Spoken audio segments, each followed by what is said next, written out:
Data ചോർച്ചയിൽ കൂടുതൽ വിവരങ്ങൾ പുറത്തുവിട്ട് രമേശ് ചെന്നിത്തല. സർക്കാരിന്റെ സ്ത്രീ സുരക്ഷാ പദ്ധതിയിലൂടെ വ്യക്തിഗത വിവരങ്ങൾ ചോർത്തി. IT വകുപ്പിന്റെ പ്രവർത്തനങ്ങൾ വിപുലീകരിക്കാനെന്ന പേരിൽ സ്വകാര്യ ഏജൻസികളെ എംപാനൽ ചെയ്യാൻ സർക്കാർ ഉത്തരവിട്ടതിന്റെ തെളിവുകളും ചെന്നിത്തല പുറത്തുവിട്ടു. സർക്കാരിന്റെ സ്ത്രീ സുരക്ഷാ പദ്ധതിയിൽ പേര് ചേർത്ത 1 കോടിയിലധികം പേരുടെ വ്യക്തിഗത വിവരങ്ങൾ സ്വകാര്യ ഏജൻസികൾക്ക് നൽകാൻ മുഖ്യമന്ത്രിയുടെ ഓഫീസർ ഓൺ സ്പെഷ്യൽ ഡ്യൂട്ടിയായ ശ്രീറാം സാംബശിവ റാവു കത്ത് നൽകി.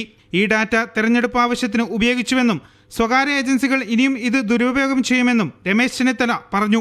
ലക്ഷക്കണക്കിന് രൂപയുടെ വാണിജ്യ മൂല്യമുള്ള ഗവൺമെന്റ് വേരിഫൈഡ് വ്യക്തിഗത വിവരങ്ങൾ സ്വകാര്യ കമ്പനിക്ക് കൈമാറാൻ മുഖ്യമന്ത്രി ശ്രീ പിണറായി വിജയൻ ചെയ്തത് ഏറ്റവും വലിയ ക്രിമിനൽ കുറ്റമാണ്.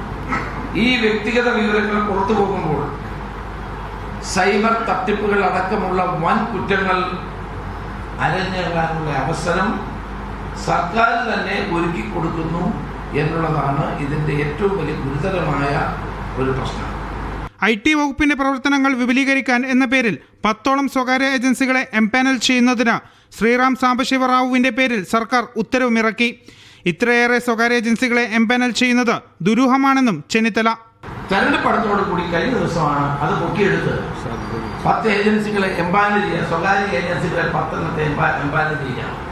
അവരെ കൊണ്ട് LDFന്റെ തെരഞ്ഞെടുപ്പ് പ്രവർത്തനം നടത്തിക്കാനാണ്.